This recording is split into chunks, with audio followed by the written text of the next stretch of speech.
அஸ்ஸலாமு அலைக்கும். நாங்கள் வந்து இங்கே மிச்சம் கஷ்டப்பட்டு இருக்கிறோம். சவுதியில் வந்து இங்கே வந்து 2 மாதம் 3 மாதம் 5 மாதம் அப்படி வந்து கஷ்டப்படுகிறேன். எங்களுக்கு ஒழுங்கான சாப்பாடு இல்லை, மற்றது அந்த நோய் வந்தால் மருந்தொண்டு இல்லை. கஃபீல் வீட்லேயும் போனாலும் எங்களை வந்து இங்கே தான் கோந்து போடுறாங்க சமஸ்கோவுக்கு. எம்பசிக்கு போனாலும் அவங்களும் கோந்து எங்களை சமஸ்கோவுக்கு தான் போடுறாங்க. எங்களுக்கு என்ன வருத்தம் வந்தாலும் எங்களை பார்க்குறதுக்கு ஒருத்தருமே இல்லை.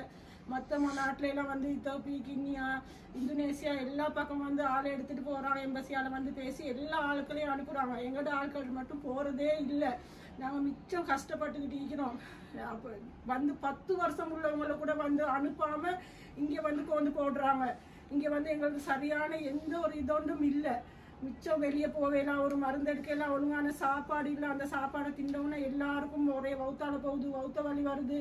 மிச்சம் காய்ச்சல் வந்து என்ன மவுத்தாயினாலும் கூட எங்களுக்கு பார்க்குறதுக்கு ஒருத்தருமே இல்லை. சரியா எங்களுக்கு நல்ல உதவி செய்யுங்க, அல்லாவுக்காக வேண்டி உதவி செய்யுங்க. எங்களுக்கு எப்படி சரி எடுக்க பாருங்க.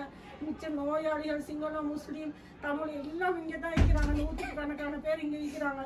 இந்த எலெக்ஷனுக்காக வேண்டி சரி எங்களை எடுங்க. நாங்கள் மிச்சம் அல்லா கஷ்டப்படுறோம். அல்லாவுக்காக வேண்டி இந்த நீங்கள் முஸ்லீமோ தமிழோ யாரோ தெரியாது, எங்களுக்கு உதவி செய்யுங்க. இந்த சந்தை கேட்குறவங்க சரி, ரணில் விக்ரமசிங்க சரி, ஜனாதிபதி சரி, எங்களை எப்படி சரி பேசி எடுக்க பாருங்க. நாங்கள் மிச்சம் கஷ்டப்பட்டு இருக்கிறோம். இப்படியே இருந்தால் உண்மையில எங்களோட ஜனாசா தான் ஊருக்கு வரும். அப்படி கஷ்டப்படுறோம்.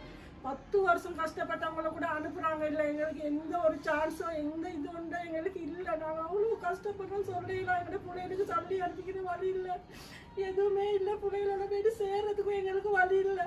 ஏன் இந்த நிலைமை மற்ற நாட்டிலாம் அப்படியே செய்யறாங்க? எங்களோட ஸ்ரீலங்கா மட்டும் இப்படி செய்யுது. யாருமே எம்பசியால வந்து யாருமே என்னன்னு கூட கேட்குறாங்க இல்லை. எதுவுமே எங்களுக்கு வெளியே போயிட்டு எதுவும் பேசவோ வைக்கவோ ஒன்றுமே தெரியாது. அல்லாவுக்காக வேண்டி எங்களை இங்கே உதவி செய்யுங்க. நீங்கள் எப்படி சரி எங்களை எடுங்க. நாங்கள் உங்களுக்கு சந்தை தாரோம். நாங்கள் எல்லாம் சத்தியம் பண்ணி சொல்கிறோம். இந்த சந்தை வாரத்துக்காக சரி நாங்கள் எங்களை எடுங்க எப்படி சரி சரியா.